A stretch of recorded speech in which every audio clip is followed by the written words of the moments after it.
You're listening to WBAI 99.5 FM. This is the professor, and we are honored to have a very special guest this afternoon, none other than Ibram X Kendi.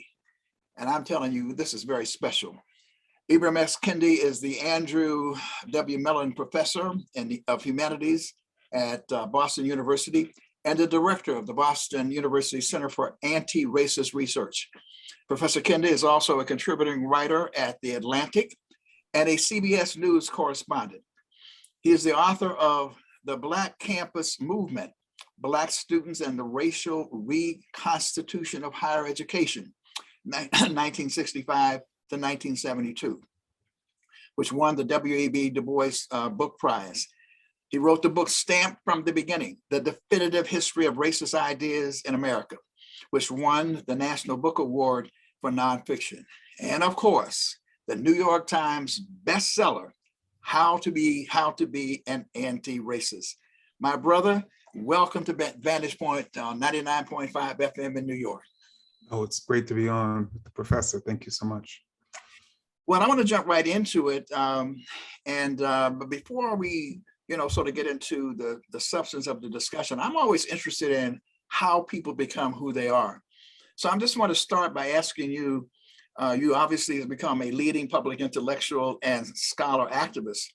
What is it in your background, your upbringing, or the influences that led you to this avocation? I would say it's a combination of factors. I would first and foremost say my teachers. My teachers, many of whom came of age in the 60s and in the 70s. I would say I sort of was trained in journalism, so I learned pretty early on how to write in a way that was accessible to the people, and then coming up in Black studies in a sort of a discipline that's focused on producing scholarship for the liberation of Black people. I think the combination of those factors have been critical for me. And that's important because as one of the people who was, in the trenches helping to define this Black Studies movement, that's exactly what we had in mind, the whole notion of liberation for education. Using the title of your New York Times best-selling book, How to Be an Anti-Racist, I'm interested in your assessment of the challenges and opportunities of this moment in American history. You talked about the fact that people are coming at you and so forth, but the work that you're doing, it seems to me, is at the epicenter of this critical racial reckoning in America. How do you assess both the opportunities and the challenges of the moment? The opportunities is that there's a growing clarity among people, including Black people, that there's nothing wrong with Black people and everything wrong with structural racism. And that clarity is then, I think, germinating sort of activism. I think the challenge is that with disinformation, with a whole sort of ecosystem of media that it is really sort of mass manipulating people to imagine that those efforts to dismantle racism are actually racist. I think that's causing just a new generation to be confused, as past generations have certainly been.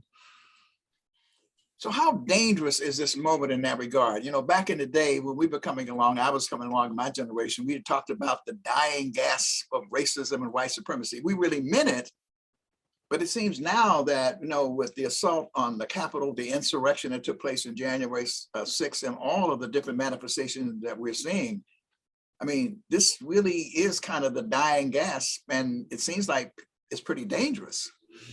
It is, and one of the ways to compare it to the 60s is as if, like George Wallace was certainly a governor of Alabama, but when he ran for the presidency, he was not able to necessarily win or even get onto a major party platform. In this age, George Wallace is dominating the Republican Party, and at the same time, you have an astronomical number of people of color who are willing to hold the sort of water for white supremacy, and the benefits and the incentives for those folks to be a Larry Elder or Candace Owens are pretty immense.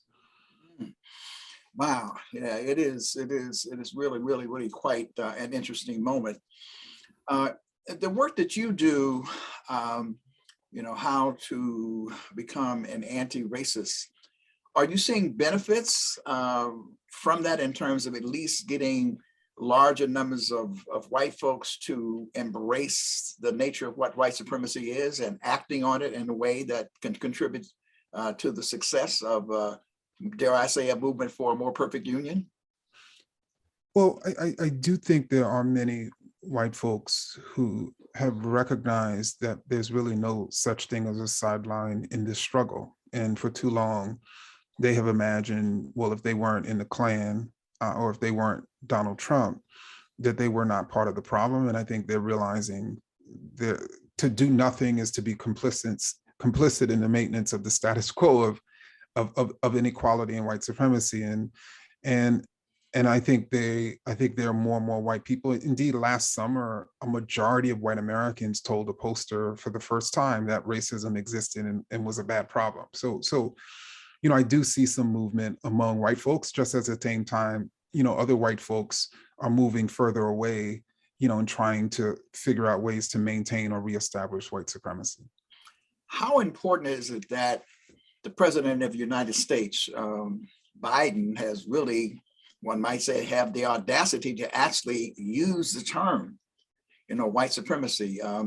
He was recently at the anniversary of the dedication of the Martin Luther King Monument, and he, unabashedly, in a way that it would appear even some previous presidents were perhaps hesitant to just say, white supremacy is a threat, white supremacy is a danger. How important is that in terms of this overall struggle that we're engaged in? I mean, I think that obviously the use of terminology from a president of the United States doesn't necessarily mean white supremacy is eliminated, but how can we even begin to eliminate anything if we can't even name it? And it just sort of embarks on, I think it was in the 1830s when Congress instituted a gag rule that they couldn't even talk about slavery, right? So it then took the sort of sails out of the growing abolitionist sort of movement. And so I think certainly naming it is important. Obviously, it's not structural change, but there is some importance in that. And I think that especially the term white supremacy, and to name that, is critical. You speak about censorship or denying people the right to say these things. I'm wondering, we seem to be at another moment in that regard. I mean, there's a whole movement going across the country. To take a slightly different angle, because I wanted to ask you about your work, but also critical race theory. To what degree do you think, or do you see a connection between critical race theory and the quest for reparations, which is, some of the work that I'm obviously very much involved in. It has exploded to be a very, very crucial movement. So how do you see the kind of work that you're doing, anti-racism work and whatnot, but also the discussion of critical race theory, which is now being said to be taboo. We're not supposed to talk about, these things. I mean, how do you see that connecting to reparations, if at all?